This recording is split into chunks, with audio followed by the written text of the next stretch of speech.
नमस्कार सभी को। आज की इस वीडियो के अंदर हम डिस्कस करेंगे इंक्लूसिव एजुकेशन के उन क्वेश्चन को जो सीबीएसई ने दिसंबर 2021 के महीने में सीटेट पेपर 1 और सीटेट पेपर 2 में पूछे थे।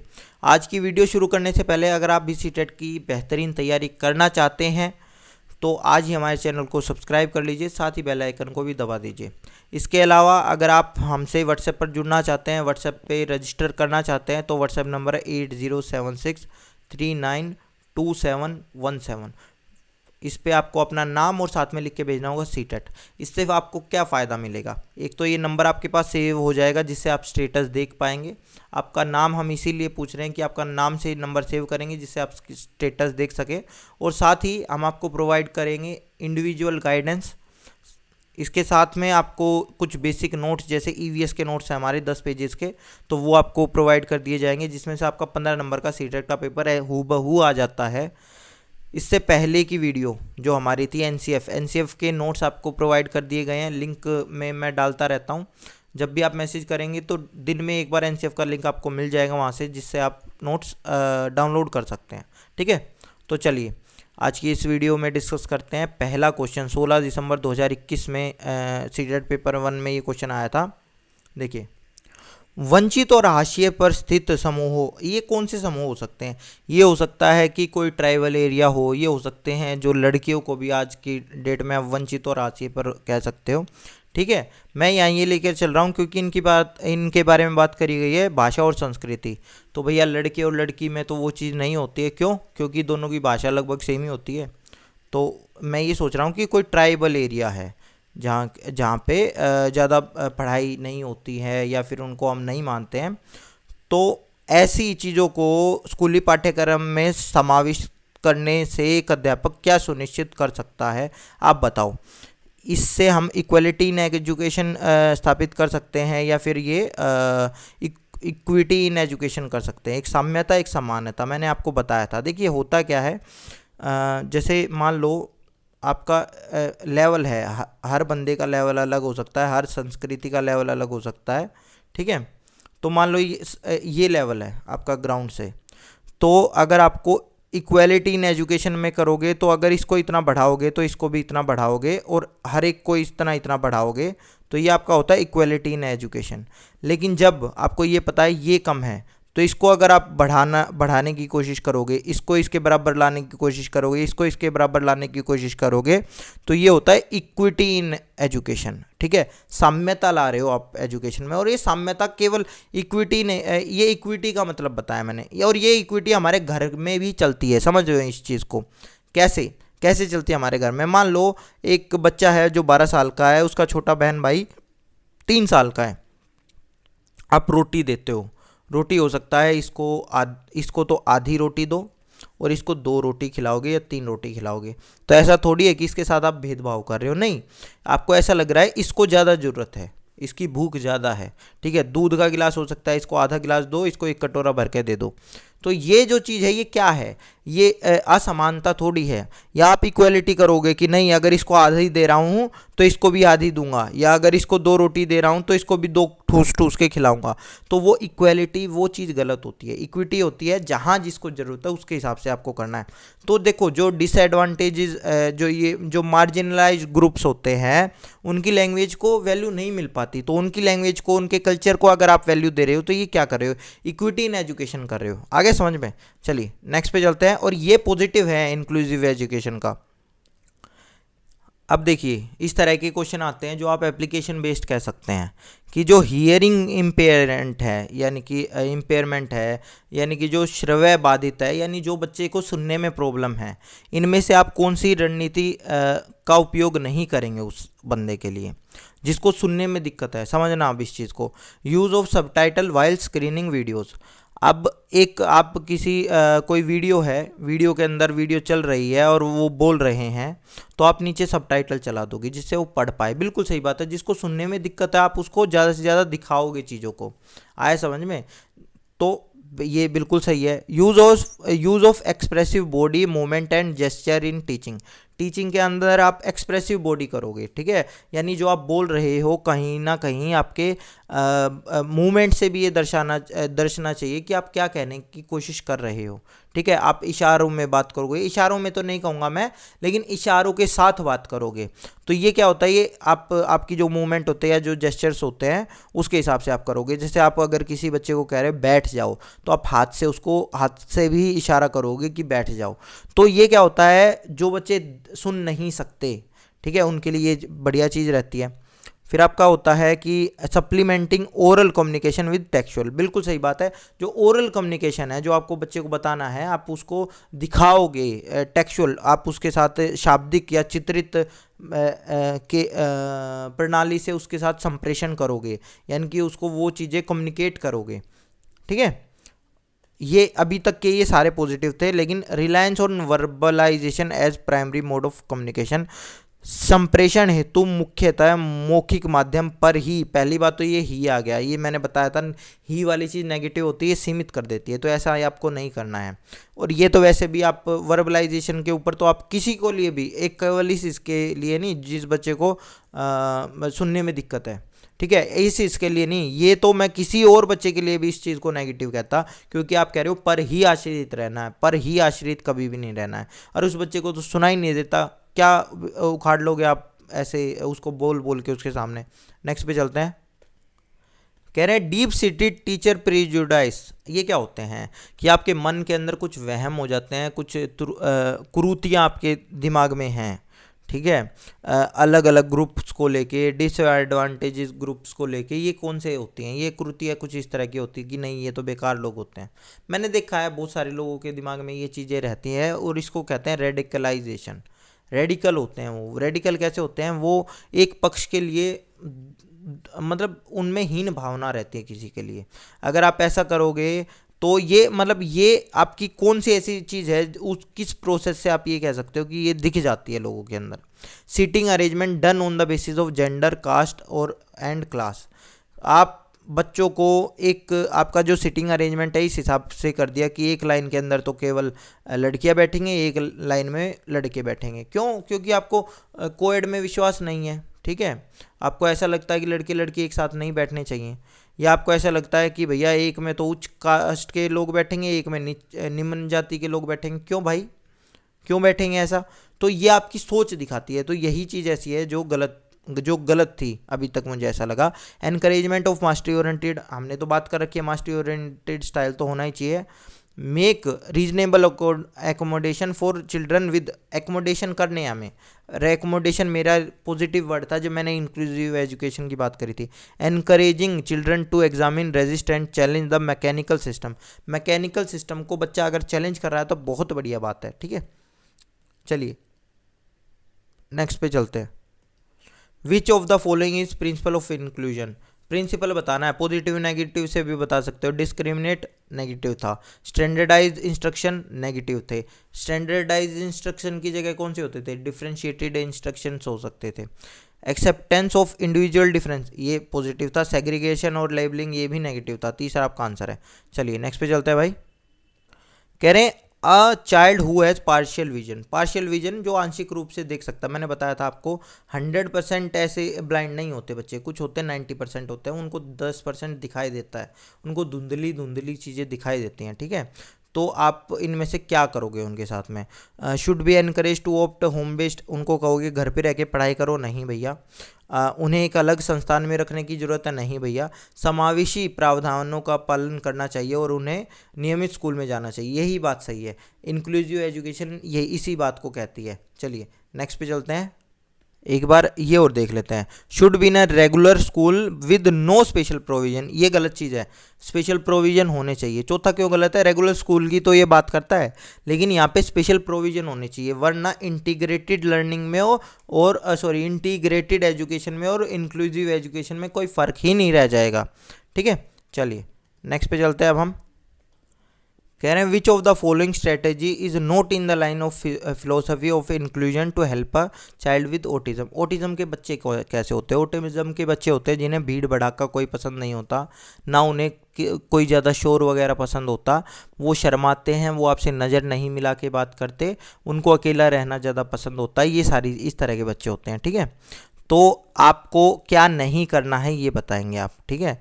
सामूहिक कार्य के दौरान उपयुक्त प्रत्यक्ष और लिखित सामग्री देना है। बिल्कुल हो सकता है वो एक दूसरे से ज़्यादा बात ना करें, तो उनके सामने जो रिटर्न मटेरियल होता है वो उनको हेल्प करेगा ग्रुप वर्क के अंदर। बच्चों को कम शोर वाले विश्रांत वातावरण में युगम में कार्य करने की अनुमति देंगे। आप हो सकता है उनको भीड़ में नहीं बैठा रहे, आप उनको युगम में बैठा रहे हो कि 2 पेयर बन गए आपके, आप इसके साथ रहो, तो ये चीज़ उनको कंफर्टेबल फील करवा सकती है। बच्चे को विशिष्ट स्कूल में भेज देना ये गलत है बिल्कुल, ठीक है, कि स्पेशल स्कूल में भेजना, ये इंक्लूसिव एजुकेशन के खिलाफ है, स्पेशल एजुकेशन। नेक्स्ट पे चलते हैं भाई। Multicultural education is aimed at educational equality of children from different culture with in a classroom. Educational equality for children from day, ये दोनों तो सेम ही बात कह दी, तो हिंदी में अलग अलग कह रहा है। हिंदी में तो ये साम्यक शिक्षा सेकंड आपका ऑप्शन होगा हिंदी के हिसाब से। इंग्लिश में तो ये दोनों बातें सही कह रहा है। बाकी नीचे वाले को देख लेते हैं। शो कोजिंग, ये क्या कह रहे हैं? मल्टी कल्चरल एजुकेशन कौन सी होती है? हर एक कल्चर को मौका मिलेगा, तो ये आप क्या कर रहे हो? हर एक कल्चर को बढ़ा रहे हो, ठीक है, किसी एक कल्चर को फॉलो नहीं कर रहे हो, तो ये इंक्लूसिव एजुकेशन के हिसाब से सही है, और वो इक्विटी की बात करता है, ठीक है, या इक्वलिटी इन कल्चर की बात करता है। शोइंग केज dance music of different culture on specific school में खास अवसरों पर नाच गाना प्रस्तुत करना, नहीं भैया ये गलत है। ये चीज़ खास अवसर पर नहीं, रेगुलर क्लास में भी आपको होना चाहिए। क्रिएटिंग है स्पेशल सेक्शन तो आपको कभी भी क्रिएट नहीं करना है, तो पहला और दूसरा ऑप्शन हो सकता है, हिंदी के हिसाब से सेकंड ऑप्शन हो सकता है, मैंने आपको बता दिया, ठीक है। अ चाइल्ड विद लोकोमेशन डिसेबिलिटी, जो जिस बच्चे को चलने फिरने में दिक्कत होती है, ठीक है। विच of the following would not be facilitative strategy, आपके हिसाब से कौन सी स्ट्रेटेजी नहीं होगी? Provision of allocating class on the ground floor, उन बच्चों की जो क्लास होगी वो ग्राउंड फ्लोर के ऊपर कर दोगे। मान लो आपका 3rd क्लास के अंदर एक बच्चा है जिसके पैर में दिक्कत है, तो पूरी 3rd क्लास को आप ग्राउंड फ्लोर पे ले आओ, क्यों उसको ऊपर चढ़ा रहे हो? कोई दिक्कत नहीं है, हो सकता है। एम्पैथी बिल्डिंग, एम्पैथी आप बना सकते हो बच्चों में। एम्पैथी मैंने बताया था, सिंपैथी नेगेटिव है, जो कि चौथे वाले में है, शोइंग सिंपैथी एबिलिटी, ठीक है, नहीं सिंपैथी आपको कभी नहीं करनी, आपको एम्पैथी करनी है। अप्रोप्रिएट इंफ्रास्ट्रक्चरल मॉडिफिकेशन आप कर सकते हो कि आप स्कूल में आपने लिफ्ट लगवा दी कि कोई बात नहीं है बेटा, ऊपर आप ऊपर भी क्लास है तो ऊपर भी जा सकते हो, तो ये सारी चीज़ें बिल्कुल सही है। नेक्स्ट पे चलते हैं भाई।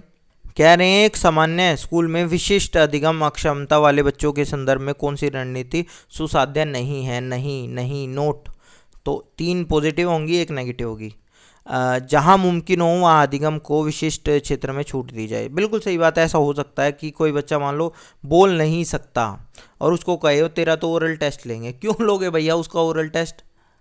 वो तो बोल ही नहीं पाएगा, या बच्चा कोई सुन नहीं सकता, उससे आप ओरल टेस्ट ले रहे हो, नहीं, तो वहाँ आप छूट दे सकते हो उनको, ठीक है। जैसे कि आपको बोर्ड एग्जाम में दिखती होगी छूट कि जो मैप का क्वेश्चन होता है वो ब्लाइंड बच्चों के लिए नहीं होता, उसकी जगह दूसरा क्वेश्चन दिया जाता है उनको, ठीक है। पाठ्यचर्या में विवेकी समायोजन, पाठ्यचर्या में विवेकी समायोजन, ये बात सही है।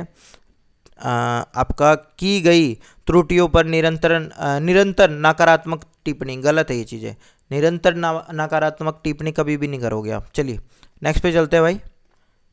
कह रहे हैं कि एक टीचर क्लास में इंक्लूसिव एनवायरनमेंट कैसे बना सकता है, आप बताओ। इंक्लूसिव एजुकेशन के हिसाब से जो चीज़ सही है वो बताएंगे। अपनी उन अवधारणा और पूर्वाग्रहों पर चिंतन करके जो बच्चे के शैक्षिक अनुभव को सीमित करती है, बिल्कुल सही बात है। आपने खुद में सोचा कि आपकी ऐसी कौन सी आपके अंदर ऐसी चीज़ है जो बच्चों के अनुभव को सीमित कर रही है, आपको कभी भी सीमित नहीं होने देना है, ठीक है। Include diversity of children's experience, ये भी सही बात है। Creating a institutional ethos has a strong emphasize on equality, जहाँ पे संस्था में समानता की मूल संस्कृति पर बल देकर, ये भी सही बात है। छात्रों को प्रोत्साहित करके कि वे स्वयं को मानकीय पाठ्यक्रम के अनुकूल ढाल लें, स्टैंडर्ड करिकुलम नहीं होना चाहिए आपका स्टैंडर्ड करिकुलम नहीं हो सकता, आपका फ्लेक्सिबल करिकुलम चलता है। तो 1 2 3 पहला ही ऑप्शन है। नेक्स्ट पे चलते हैं। कह रहे हैं रमनिक की कक्षा में एक दृष्टिबाधित छात्र है, एक समावेशित कक्षा में इस संदर्भ में उसे क्या निर्देश करने चाहिए, इनमें से आप क्या निर्देश दोगे। Use a variety of visual presentation. भैया वो तो देख ही नहीं सकता, आप उसको कैसे वेराइटी ऑफ विजुअल प्रेजेंटेशन दे दोगे, तो गलत है ये चीज़। मुद्रित पुस्तकें उपलब्ध कराकर। भाई यहाँ अगर ब्रेल पुस्तकें होती तो मैं आपकी बात मानता, ये तो गलत चीज़ है। त्रिव्यामी नक्शे और चार्ट। त्रिव्यामी कौन से होते हैं, जिनको 3D होते हैं, जिनको छूकर पहचाना जा सकता है, तो जो बच्चा देख नहीं सकता वो छूकर पहचान सकता है। तीसरा आपका आंसर सही था। ठीक है, चलिए नेक्स्ट पे चलते हैं। Specially abled children in an inclusive classroom can benefit. इनमें से किस चीज़ से बेनिफिट होगा। सेटिंग है इंडिविजुअलाइज गोल। इंडिविजुअलाइज गोल कभी भी नहीं होने चाहिए हमारे, इंडिविजुअलाइज गोल होने चाहिए, आपके यूनिफॉर्म गोल नहीं होने चाहिए। हर एक बच्चे के लिए अलग गोल हो सकता है, सही बात है ये चीज़। ठीक है, कम्पिटिटिव इथोस नहीं हो सकता। कम्पिटिटिव मैंने कंपटीशन मना किया था, और स्टैंडर्ड इंस्ट्रक्शंस नहीं हो सकते। ठीक है, जैसे यूनिफॉर्म गोल नहीं हो सकते, वैसे स्टैंडर्ड इंस्ट्रक्शन नहीं हो सकते। आपके इंडिविजुअलाइज्ड इंस्ट्रक्शंस हो सकते हैं, या आपके डिफरेंशिएटेड इंस्ट्रक्शंस हो सकते हैं। तो आपका पहला और तीसरा तीसरे नंबर पर है, तीसरा आंसर आपका है। ठीक है, नेक्स्ट पे चलते हैं। कह रहे विभिन्न भाषीय पृष्ठभूमि से आने वाले विद्यार्थियों की कक्षा में एक शिक्षिका को क्या करना चाहिए। अलग अलग भाषा के, कोई पंजाबी बोलता है, कोई हरियाणवी बोलता है, कोई उर्दू बोलता है, कोई मलयालम बोलता है, तो इस तरह के बच्चे हैं। जब भी विद्यार्थी अपनी मातृभाषा में बात करे तो उन्हें हतोत्साहित कर दे, मना कर दे। नहीं भैया, ऐसा नहीं होना चाहिए। कक्षा में सम्मान की संस्कृति पैदा करना, जिसमें विद्यार्थियों को अपनी भाषा की और बोली के बारे में बात करने का प्रोत्साहित किया जाए, बिल्कुल सही बात है। उन बच्चों को होना चाहिए भाई, उन बच्चों को आप प्रोत्साहित करो कि भैया अगर तू हरियाणवी में बोल रहा है तो कोई दिक्कत की बात नहीं है, इसके बारे में बात कर तू इसके बारे में। ठीक है, कि कि कौन सी ऐसी चीज़ होती है वो अपने दोस्तों को बता सकता है। जैसे मैं एक बार आपको बताता हूँ, जो लोग हरियाणवी बोलते हैं वो हरियाणवी बोलने की कोशिश करते हैं, लेकिन उनके में वो बात नहीं आ पाती। तो हो सकता है एक हरियाणा का जो बच्चा होगा वो उस चीज़ को समझेगा। ठीक है, समझेगा और उसको बता सकता है कि भैया आप यहाँ गलती कर रहे हो। जैसे वो कैसे कहते हैं कि हरियाणा में एक है चीज़ कि यहाँ बहुत ज़्यादा जो प्रचलन है वो ए शब्द का है। बहुत सारे लोग इसको आई पढ़ते हैं, आई नहीं होता, ये होता है ए। जो ज़्यादातर लोग बोलते हैं वो हर मात्रा में ए लगा देते हैं हरियाणा में।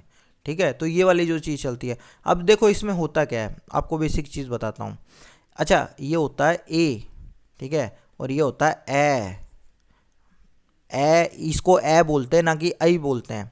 जैसे कि आप इसको पढ़ोगे तो क्या होता है, मैं। तो ये जो मैं के बाद में साउंड आई है ए वाली, ये यही वाली चीज़ होती है। आगे समझ में। तो ये वाली साउंड हरियाणा के अंदर ज़्यादा है, वो इस जगह भी इसी साउंड का यूज़ करते हैं। तो ऐसी ऐसी बहुत छोटी छोटी चीज़ें हैं जो आपका हरियाणा के अंदर देखोगे, या आपका अलग अलग चीज़ों, जैसे बिहार में जैसे आधा स जो होता है।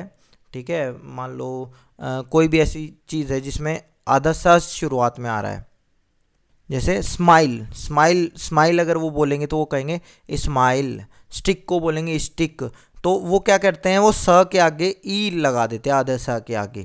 तो ये जो चीज़ है ना, ये बेसिक बता रहा हूँ, ये चीज़ें मैंने देखी हैं, मेरे को भी किसी ने बताई हैं। या तो ये जो चीज़ें होती हैं, ये आप अलग अलग भाषा में अगर आपको बोलना ट्राई करना है, ये जो चीज़ें होती हैं तो आप उसमें फ्लुएंट हो सकते हैं।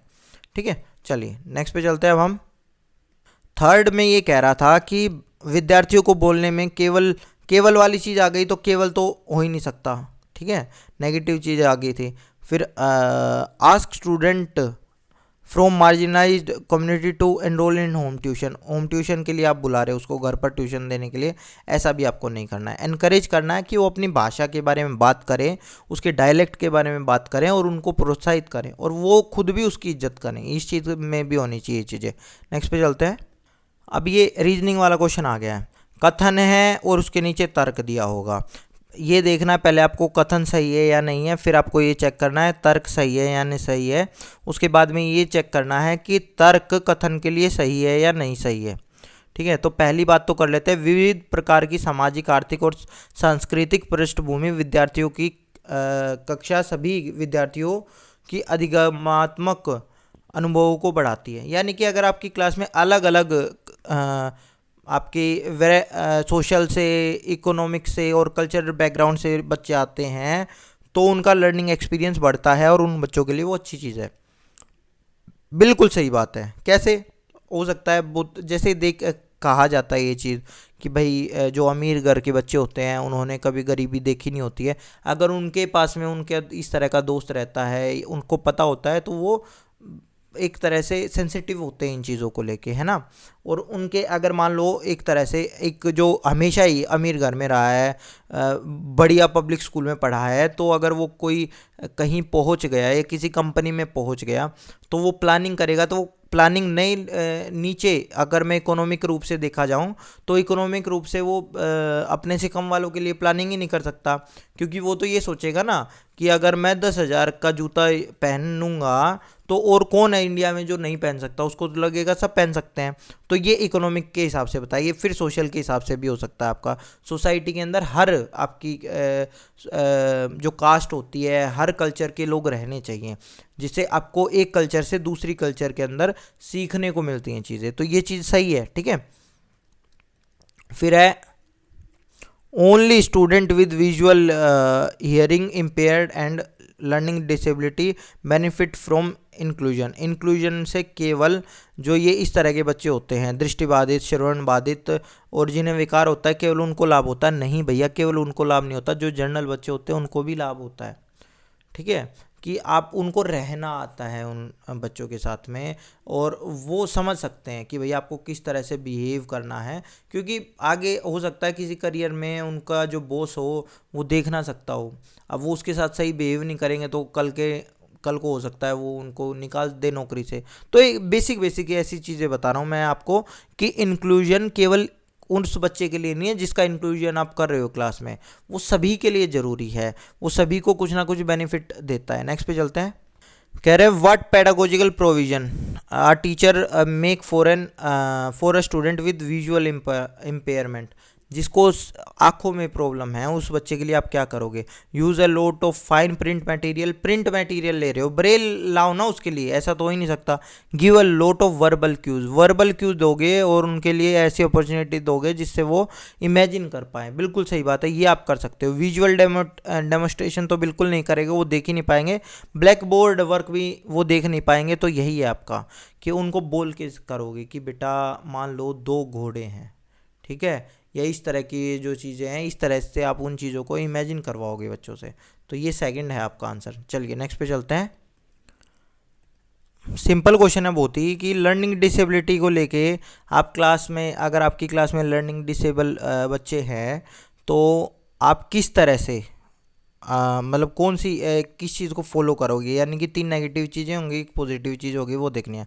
रिजिड करिकुलम नहीं हो सकता, आपका फ्लेक्सिबल होना चाहिए। डाइवर्स पेडागोजिकल स्ट्रेटेजीज का आप यूज़ करोगे, ये पॉजिटिव है। बाकी चीज़ों को देख लेते हैं। स्टैंडर्डाइज असेसमेंट नहीं हो सकती, इंडिविजुअलाइज असेसमेंट हो सकती हैं, गलत है ये चीज़, ठीक है।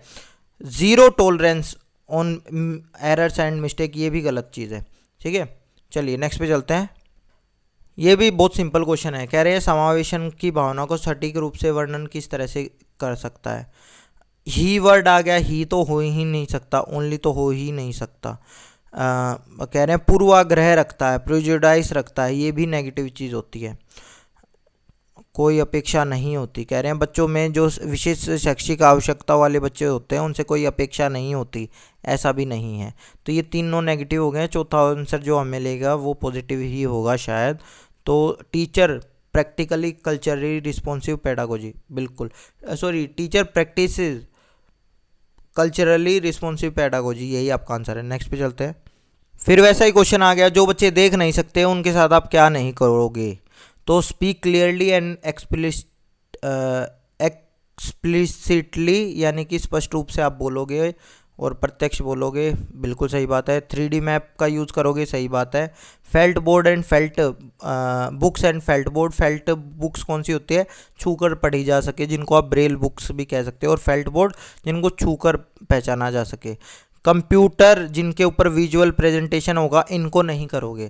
कंप्यूटर ऑडियो जिनके अंदर हो वो उन कंप्यूटर्स का यूज़ करोगे। नेक्स्ट पे चलते हैं भाई। कह रहे हैं which kind of diversity should a teacher respect in include her classroom. इनमें से कौन सी डाइवर्सिटी टीचर को रिस्पेक्ट करनी चाहिए क्लासरूम में और इंक्लूड करनी चाहिए? सारी करनी चाहिए। आए समझ में? कोई भी ऐसी डाइवर्सिटी ना जिसको बच्चा टीचर कहेगा इसको मैं नहीं अपनाऊंगा, नहीं, सारी होनी चाहिए। तो इसके आंसर सभी थे, किसी ने कोई भी आंसर लगाया वो सब सही थे। नेक्स्ट पे चलते हैं। इनमें से किस चीज़ को इंक्लूजन प्रोमोट नहीं करता? एक नेगेटिव, बाकी तीन पॉजिटिव। फ्लेक्सिबल ग्रुपिंग सही बात है, डिफरेंशिएटेड इंस्ट्रक्शन सही बात है, एबिलिटी ग्रुपिंग को नहीं करता, ना रैंकिंग को करता, ना अलग करने को करता, ना एबिलिटी ग्रुपिंग को करता। तो ये तीसरी वाला जो चीज़ था ये गलत है। रीजनेबल करिकुलर एकोमोडेशन, करिकुलर मतलब करिकुलम में एकोमोडेशन करने को करता है। नेक्स्ट पे चलते हैं। कह रहे हैं टू कैटर इंडिविजुअल डिफरेंसेस, यानी कि व्यक्तिगत भिन्नता हैं, इसको आप किस तरह से हैंडल करोगे क्लास में? कड़े नियम कभी भी नहीं बनाएंगे। प्राथमिक स्तर पर पेपर पेंसिल आधारित मानक परीक्षण, स्टैंडर्डाइज पेपर पेंसिल असेसमेंट, ये नहीं हो सकता। हमने बात करी थी यूनिफॉर्म, स्टैंडर्डाइज, ये सारी चीज़ें गलत होती है। यूनिफॉर्म करिकुलम भी नहीं हो सकता। डाइवर्सिफाई लर्निंग होगी, प्रोवाइड डाइवर्सिफाई लर्निंग एक्सपीरियंस। तो चौथा आपका आंसर था। नेक्स्ट पे चलते हैं। कह रहे हैं ऑर्थोपेडिक चैलेंज रिक्वायर्स, यानी कि जो शारीरिक चुनौती का अनुभव करने वाले विद्यार्थी हैं उनको समावेशन की हेतु क्या जरूरत होती है? स्टैंडर्डाइज करिकुलम हो ही नहीं सकता, गलत थी। रिजिड एटीट्यूड भी नहीं हो सकता, प्लेसमेंट इन स्पेशल स्कूल भी नहीं हो सकता, यही आ गया।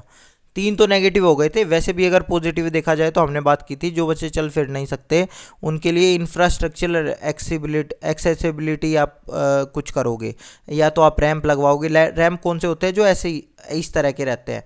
ये सीढ़ियाँ क्या होती है? सीढ़ियाँ इस तरह की होती है, ठीक है। रैंप क्या होते हैं? रैंप ऐसे के ऐसे होते हैं। चलिए नेक्स्ट पे चलते हैं भाई।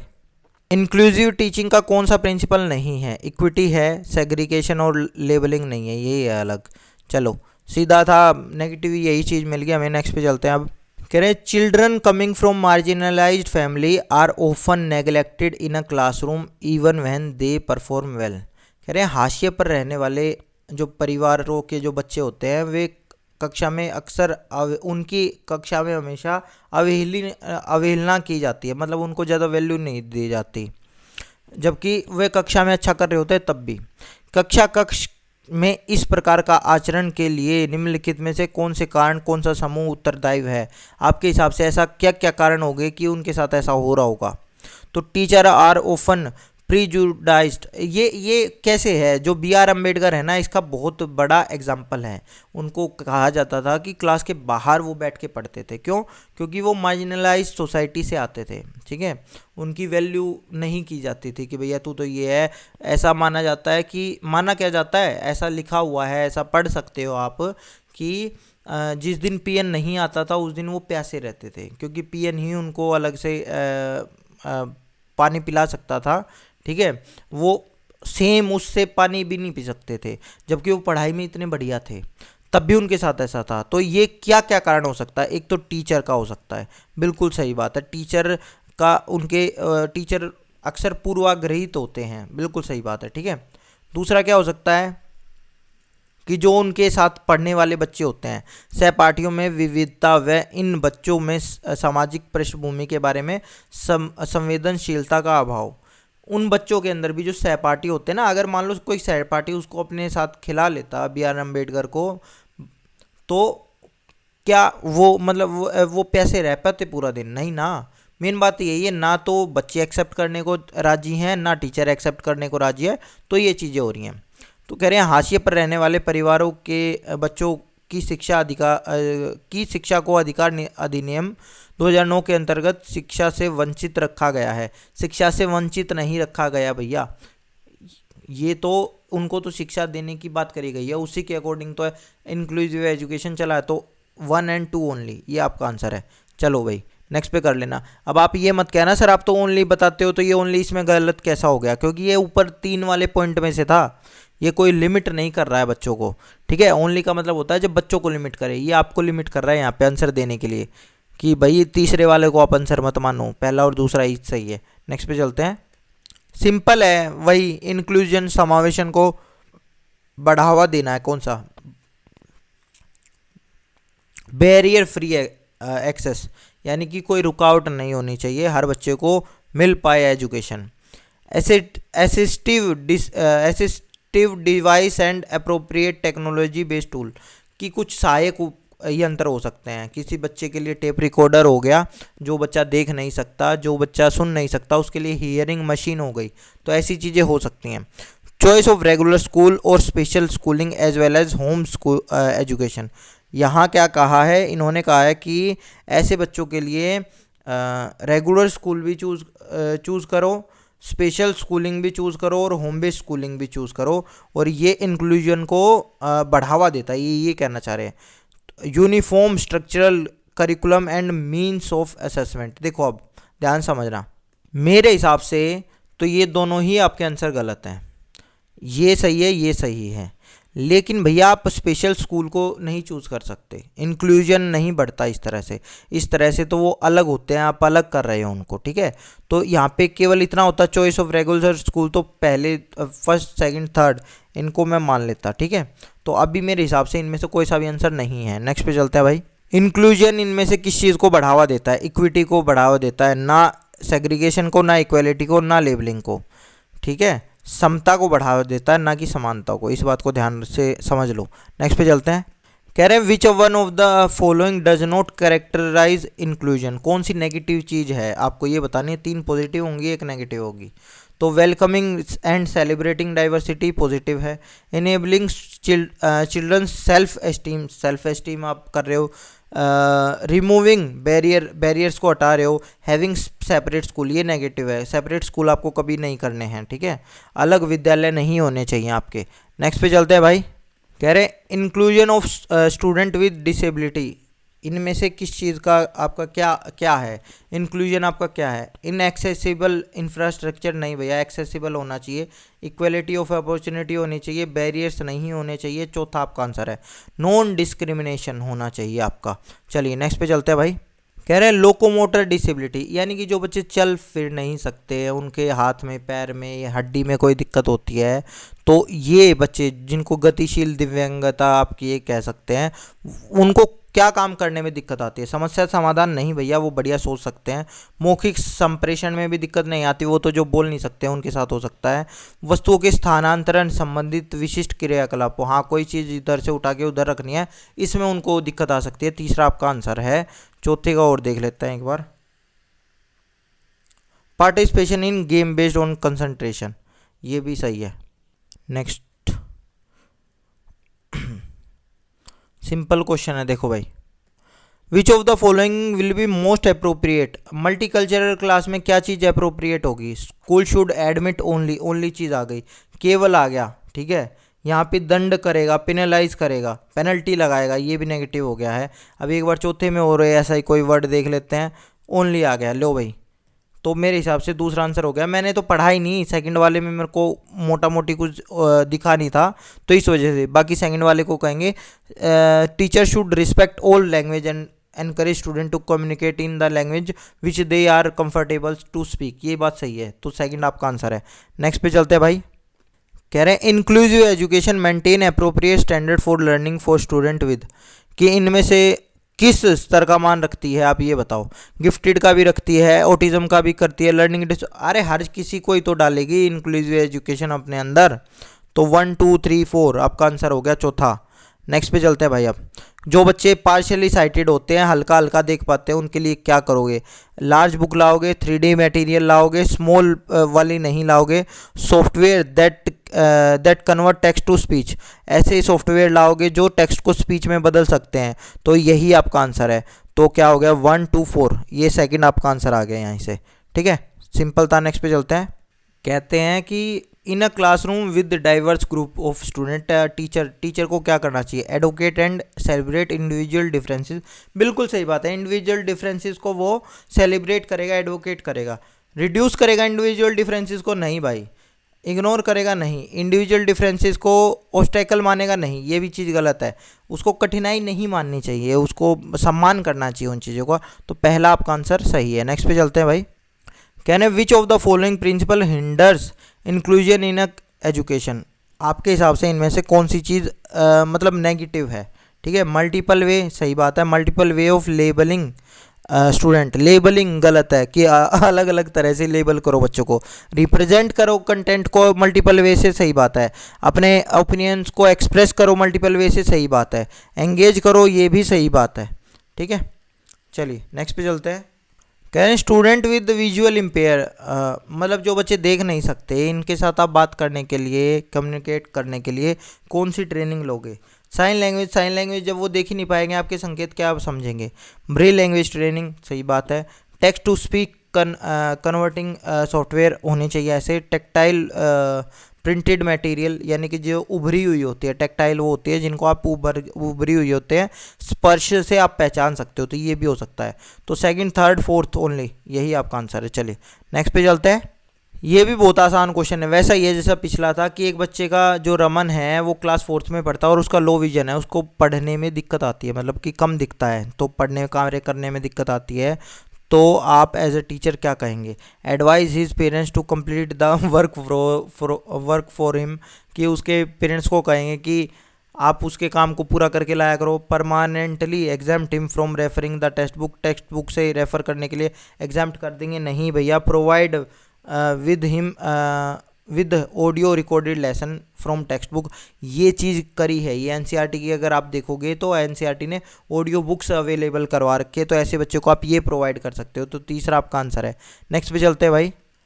कह रहे हैं which of the following statement about use of mother tongue, मातृभाषा का यूज़ करने के लिए इनमें से कौन सा कथन सही है?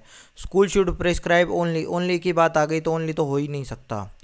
स्कूल को सभी विद्यार्थियों की भाषाओं का सम्मान करने की संस्कृति अपनानी चाहिए, यही बात सही है।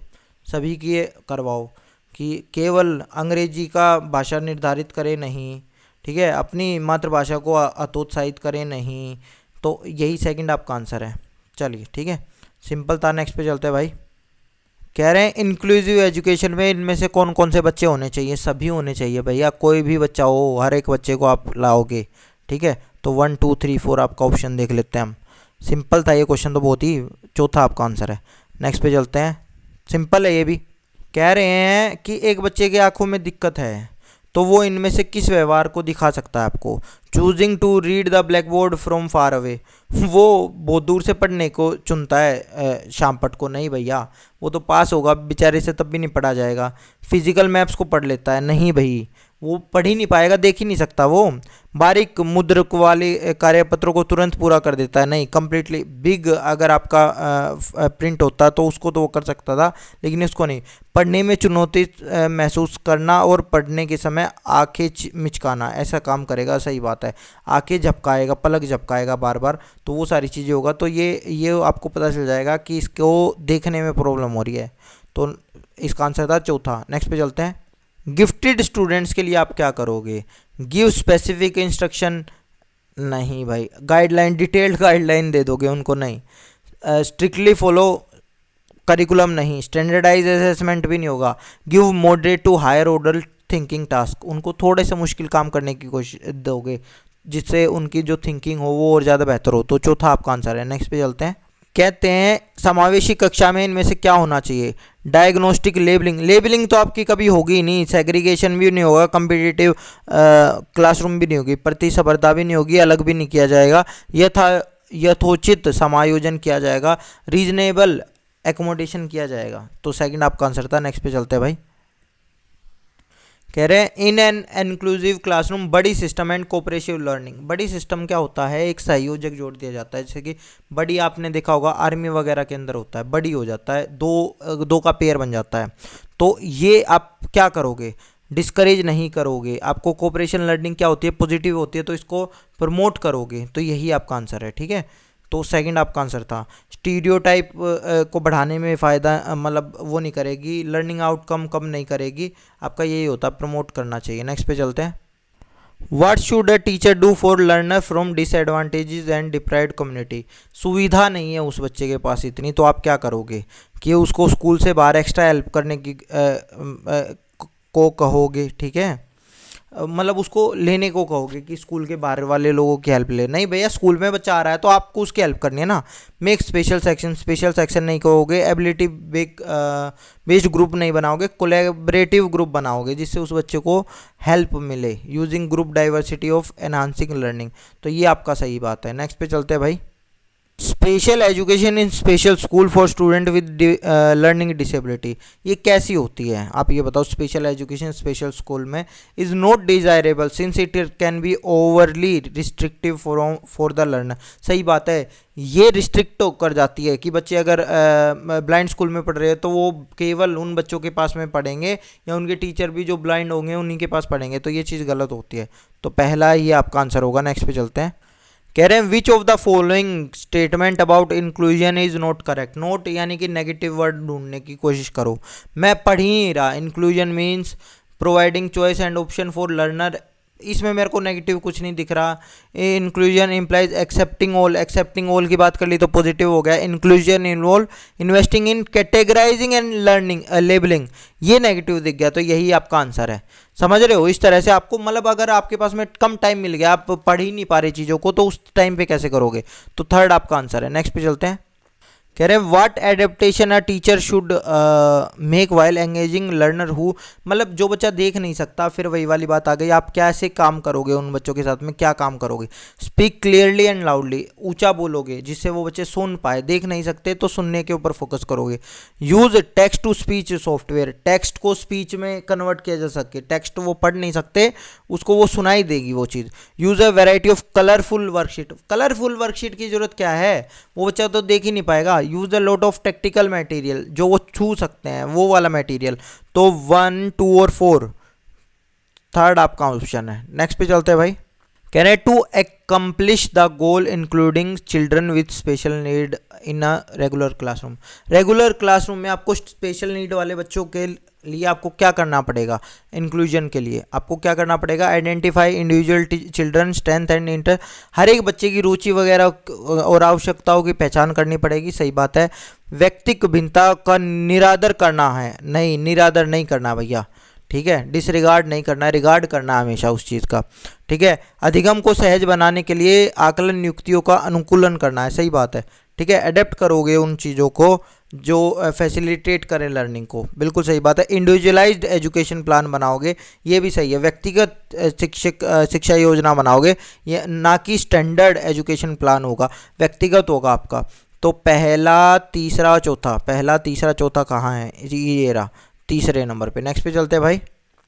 विच of the following is note है, नेगेटिव ढूंढना है कि आपको किस तरह से इंक्लूजन नहीं हो रहा होगा, मार्जिनलाइज ग्रुप को के साथ गलत हो रहा होगा, तो वो कैसे हो रहा होगा। देखो, प्रोवाइडिंग अपॉर्चुनिटी, ये पॉजिटिव चीज़ आता है। इंश्योरिंग पार्टिसिपेशन, ये भी पॉजिटिव आ जाता है। रेगुलर मॉनिटरिंग, देखो रेगुलर टेस्ट नहीं हो रहा है यहाँ पे, यहाँ रेगुलर मॉनिटरिंग हो रही है, तो ये भी चीज़ है। सेग्रीगेट नहीं करना आपको कभी भी, चौथा आपका आंसर है। चलिए नेक्स्ट पे चलते हैं भाई। कह रहे हैं how should a teacher support first generation, मतलब आपके स्कूल में फर्स्ट जनरेशन लर्नर आया है जो पहली बार स्कूल में आया है, तो टीचर क्या करेगा। प्राइवेट ट्यूशन के लिए नहीं, encourage them to participate in classroom activity, और आप उनको स्काफोल्ड दोगे, बिल्कुल सही बात है। कम्प्लेक्स वर्कशीट उनको नहीं देनी है होमवर्क के लिए, क्योंकि भाई वो कर ही नहीं पाएंगे, उनके घर में कोई नहीं गया। इंड्यूस फियर ऑफ फेलियर दोगे नहीं, ये भी गलत चीज़ है, ठीक है। चलिए नेक्स्ट पे चलते हैं भाई। कह रहे हैं the purpose of inclusive education, समावेशी शिक्षा का उद्देश्य क्या है। आइसोलेट करना है, वियोजन करना, हर बच्चे को अलग करना है, नहीं। Special education of learner with special need, special education देनी है, नहीं भैया स्पेशल एजुकेशन भी नहीं देनी, हमको तो एक साथ रखना है, हर एक बच्चा हमारा एक साथ पढ़ सकता है। To bring student with special need up to grade level and without special need, special need विशिष्ट ज़रूरतों वाले विद्यार्थियों को बिना विशिष्ट ज़रूरतों वाले विद्यार्थियों के स्तर पर लाना, कि एक ही स्तर पर लेके आना है, नहीं ऐसा भी नहीं है। यह सुनिश्चित करना कि सभी विद्यार्थियों को सामान्य स्कूली शिक्षा में शिक्षा पाने का हक है, यही बात है। इंक्लूसिव एजुकेशन यही कहता है हर एक बच्चा मेरा एक क्लास के अंदर आ सकता है, पढ़ सकता है, और ये उसका हक है। राइट टू एजुकेशन के अंदर यही बात कही गई है, RTE 2009 में। नेक्स्ट पे चलते हैं भाई। इंक्लूसिव एजुकेशन क्या है इनमें से, इंटेल क्या है, क्या मांग करती है? एक पॉजिटिव है, बाकी 3 नेगेटिव हैं। फ्लेक्सिबिलिटी इन करिकुलम पॉजिटिव मिल गया, सेग्रीगेशन नेगेटिव मिल गया, स्टैंडर्ड करिकुलम नेगेटिव मिल गया है, प्रोविजन ओनली आ गया, ये भी नेगेटिव मिल गया। पहला ही आपका आंसर है, ठीक है। अच्छा समझो, प्रोविजन ऑफ वोकेशनल एजुकेशन होता तो ये बात सही थी, वोकेशनल एजुकेशन दे सकते हैं, लेकिन केवल वोकेशनल एजुकेशन दे रहे हैं, ये बात गलत है बिल्कुल। तो चौथा इस वजह से गलत हो जाता है आपका। नेक्स्ट पे चलते हैं, वही रीजनिंग वाला क्वेश्चन पड़ गया है। अ teacher should understand social, cultural, religion and linguistic diversity of classroom. मतलब एक जो अध्यापक है उसको सारी विविधताएं समझनी चाहिए, बिल्कुल सही बात है। Learner in classroom compromise a homogeneous group. कक्षा में विद्यार्थियों का एक संस्वरूप समूह गठित करते हैं। नहीं भाई, हमें होमोजीनस नहीं हेट्रोजीनस ग्रुप बनाना है। मैंने ये बताया था होमोजीनस नेगेटिव होता है, तो ए ठीक है मेरा। अब देख लेते हैं ऑप्शन क्या मिलेगा। ऑप्शन है ये तीसरा ही है, A is true but R is false. Next पे चलते हैं भाई, सिंपल है ये तो बिल्कुल ही। कह रहे हैं which of the following strategies are effective for successful implementation of inclusion. डालना है आपको, इंक्लूसिव एजुकेशन के लिए क्या चीज़ पॉजिटिव है बताओ। Use of multiple mean of representation of content. आपको अलग अलग तरह से जो विषय वस्तु है उसका प्रस्तुतिकरण करना है, कोई दिक्कत नहीं है, सही बात है। इंडिविजुअलाइज्ड एजुकेशनल प्लानिंग, इसको प्रमोट करेंगे, ये भी सही बात है। स्टैंडर्डाइज एजुकेशन प्लानिंग, इसको प्रमोट नहीं करना है, लेकिन इंडिविजुअलाइज्ड को करना है, क्योंकि हर एक बच्चे के लिए अलग प्लानिंग करोगे आप। प्रोमोटिंग आउटकम ओरिएंटेड नहीं, हमें प्रोसेस ओरिएंटेड होना चाहिए। हमें बच्चों को प्रोसेस ओरिएंटेड सिखाएंगे, ना कि आउटकम ओरिएंटेड, ठीक है। सेटिंग अप सेम स्टैंडर्ड कभी भी सेट नहीं करेंगे बच्चों के लिए, ठीक है। तो पहला और दूसरा, तीसरे नंबर पे है पहला और दूसरा, तो यही आपके आंसर थे। नेक्स्ट पे चलते हैं भाई। कह रहे हैं a student of your class faces problem in expressing views and often switch between school main streaming language and home town. कह रहे हैं कि एक बच्चा ऐसा है आपकी क्लास में जो अपने व्यूज़ रखने में घबराता है, और वो कई बार ऐसा होता है कि जो स्कूल की लैंग्वेज है, जैसे मान लो हिंदी है, उसमें वो बिहारी मिक्स करके बोल देता है। तो आप क्या करोगे? आप उसका प्योरिटी, आप ये कहोगे नहीं भाई स्कूल में तो हिंदी बात करेगा, नहीं, मेन फोकस होना चाहिए उसके अपने विचार क्या हैं उनको व्यक्त कर रहा है। रिकमेंड, ऐसे बच्चे को स्पेशल स्कूल में डाल दिया जाएगा, नहीं, ये भी नहीं है। थर्ड पे देख लेते हैं। थर्ड कहता है introduce similar word meaning in the target language gradually. धीरे धीरे करके उनका वर्ड मीनिंग जो होंगे उसकी वोकैबुलरी बढ़ा देगा, ये सही बात है, ठीक है। सिमिलर वर्ड मीनिंग उसका वो कर लेगा जिससे उनकी टारगेट लैंग्वेज हो वो बढ़ जाए, तो ये चीज़ हो सकता है, ठीक है। Rebuke student for mixing language, ये भी गलत है, क्योंकि आप कभी भी भाषाओं के मिश्रण पर फटकारोगे नहीं, बच्चे को फटकारोगे तो कैसे भी नहीं। नेक्स्ट पे चलते हैं। कह रहे इन एन इंक्लूसिव क्लासरूम, एक समावेशी शिक्षा में एक पॉजिटिव होगा, बाकी 3 नेगेटिव होंगे। Student with special need are expected to adapt to general curriculum नहीं, आपका फ्लेक्सिबल करिकुलम की को अपनाएंगे आप, ठीक है। लर्न आउटसाइड, सेपरेटली नहीं होगा। स्टूडेंट विद वो मेन स्ट्रीम से दूर रह के कहीं पढ़ाई करेंगे, वही बात है, ऐसा ये चीज़ गलत है, ठीक है। सेपरेट नहीं करना है हमें बच्चों को कभी। विशेष आवश्यकता वाले छात्रों की शिक्षा का प्रयोजन एक विशेष शिक्षक के साथ एक अलग कक्षा में किया जाएगा, यहाँ भी अलग हो रहा है, ये भी गलत है। Student with special need learn with in the system, ऐसे बच्चे सिस्टम में ही पढ़ेंगे, ठीक है, मेन स्ट्रीम में। And there is commitment to remove और all barrier for full participation of everyone, और उनके बीच में आने वाली जो बाधाएं होंगे उन बाधाओं को टीचर दूर करेगा, सिस्टम दूर करेगा, सही बात है। जैसे एक बच्चा अगर ब्लाइंड है, वो स्कूल में आ रहा है, तो उसकी बाधाएं दूर करो, टेप रिकॉर्डर वाली ऐसी चीज़ें लेकर आओ, ब्रेल बुक्स उसको प्रोवाइड करो, तो ये आपका चौथा आपका आंसर है। नेक्स्ट पे चलते हैं भाई। कह रहे हैं सौरभ शोज फॉलोइंग करेक्टरिस्टिक्स इन इंक्लूसिव क्लासरूम। सौरभ, ये सारी विशेषताएं हैं सौरभ में, तो देखते हैं। होल्ड्स बुक वेरी क्लोज और very far from him while reading, या तो वो बहुत पास में पकड़ता है बुक्स को, या वो बहुत दूर पकड़ता है। ओ ब्लिंक्स ऑफन, बहुत ज़्यादा झपकाता है आँखों को, ठीक है। May misread material on chalkboard पे जो मटेरियल है उसको सही तरह से नहीं पढ़ता। तो आपके हिसाब से उस बच्चे को क्या है। अब देखो पठन संबंधी, तो उस बच्चे को डिसलेक्सिया भी हो सकता था, लेकिन उसको जब ये पास में, अगर ये काली चीज़ होती ना तीसरे वाली, तो मैं ये चीज़ मान लेता उसको डिसलेक्सिया है। लेकिन वो आंखें झपका रहा है और कभी बुक को पास कभी दूर करके पढ़ रहा है, तो इसका मतलब उसकी विजुअल इम्पेयरमेंट है, उस बच्चे के दृष्टि बाधित है बच्चा हमारा। तो सेकंड आपका आंसर होगा इसमें, ठीक है। चलिए नेक्स्ट पे चलते हैं अब हम। कह रहे हैं children belong to schedule caste, schedule tribe, यानी कि SC ST और फर्स्ट जनरेशन लर्नर होते हैं, वो कैसे स्तर पर होते हैं आपको ये बताना है। वो एडवांटेजेस पोजीशन में होते हैं, इक्वल प्लेटफॉर्म पे होते हैं, प्रिविलेज्ड पोजीशन में होते हैं, नहीं वो प्रिविलेज्ड नहीं होते, वो डिसएडवांटेज पोजीशन में होते हैं। पहला आपका इसका आंसर है। नेक्स्ट पे चलते हैं भाई। वही रीजनिंग वाला क्वेश्चन आ गया है, ये देखो उसका रीज़न ये होना चाहिए, पहले तो ये दोनों सही होने चाहिए, फिर रीज़न एक दूसरे का बन पाएंगे। A teacher should not cater individual difference, teacher को इंडिविजुअल डिफरेंस पे ध्यान नहीं देना चाहिए, ऐसा ये गलत है। The purpose of progressive education is to ensure that all children are instructed in a uniform manner. Uniform manner में तो कभी बच्चों को इंस्ट्रक्शन देनी ही नहीं है, डिफ्रेंशिएटेड इंस्ट्रक्शंस आपकी हो सकती हैं, तो बोथ आर रॉन्ग। तो चौथा आपका आंसर हो गया, both A and R are false. ये भैया ये फिर से आ गया इसी तरह का क्वेश्चन। नेक्स्ट पे देखो, कह रहे हैं इंक्लूजन मीन्स, इंक्लूजन का मतलब क्या है, स्टूडेंट एक्सपीरियंसिंग डिफिकल्टी, उनको अलग स्कूल में भेज देना चाहिए, ये मतलब होता है समावेशन का। नहीं भाई गलत है। Such a practice prepare student experiencing learning difficult of participation in society.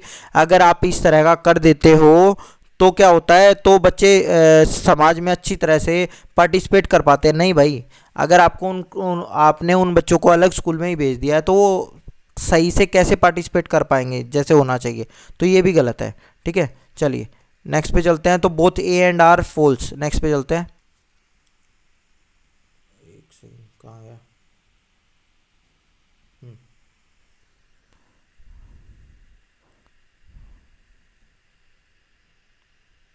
ये भैया दिसंबर के आपके सारे पेपर ख़त्म हो गए हैं, अब जनवरी वाले कल करेंगे।